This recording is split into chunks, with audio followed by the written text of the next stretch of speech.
Marriage isn't what you think it is. Although many counselors treat marriage as though it is an entity in its own right, it's actually a simple byproduct of the way you treat or mistreat one another. Therefore, you can't work on marriage directly. No one can. It just happens. Not magically, of course. You and your mate automatically co create your marriage by your everyday thoughts and actions toward one another. It's a cumulative process that has brought you to where you are today. And you're both responsible for what you've co created, whether it's good or it's bad. Hi there, I'm Dr. Debbie.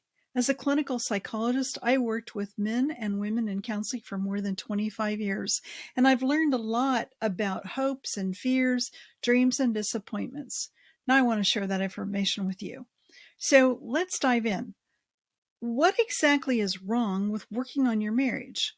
Well, when you make your marriage your top priority, especially when there's something broken about it, it's going to leave your mate feeling unloved and used. Some people just want to be married, or at least not be divorced. They're afraid of being alone, so they focus on what's wrong with the other person, of course. If you're intent on repairing your mate's broken parts, you're sending the wrong message and you're making a bigger mess. The message you are actually sending is, there is something fundamentally wrong with you, and I can't love you until you change to fit my idea of who you should be. Trying to fix, manage, and or control your mate never works. Not ever. Never. So here are a few more messages you may be sending when you make marriage and not loving your mate your top priority. First of all, there is a common idea that love is work. I don't want to think my mate has to work at loving me. Am I really that unlovable? Another term that you hear a lot is fight for your marriage. That often feels like you're actually fighting one another, which you are often, with attack, blame, criticism, destruction, and defensiveness. Another common mistake we make is to say, I need you.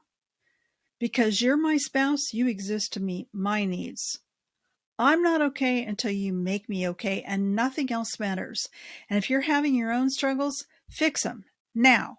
For me, not because I care about you.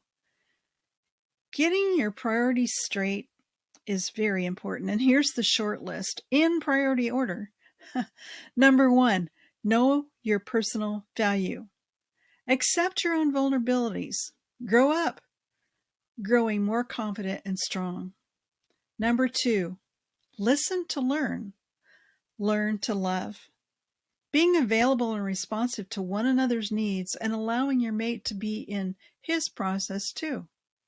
Number 3, create an atmosphere filled with honesty and affirmation, believing in one another's ability to take care of personal business. Number 4, set appropriate limits when destructive behaviors are part of everyday life.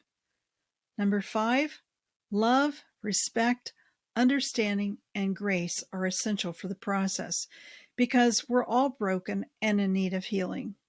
So why not make your own growth and loving your mate your top priorities? Because it's the only approach that will empower you both to co-create your own beautiful byproduct called marriage. If you could use some extra help, let me know. That's why I'm here.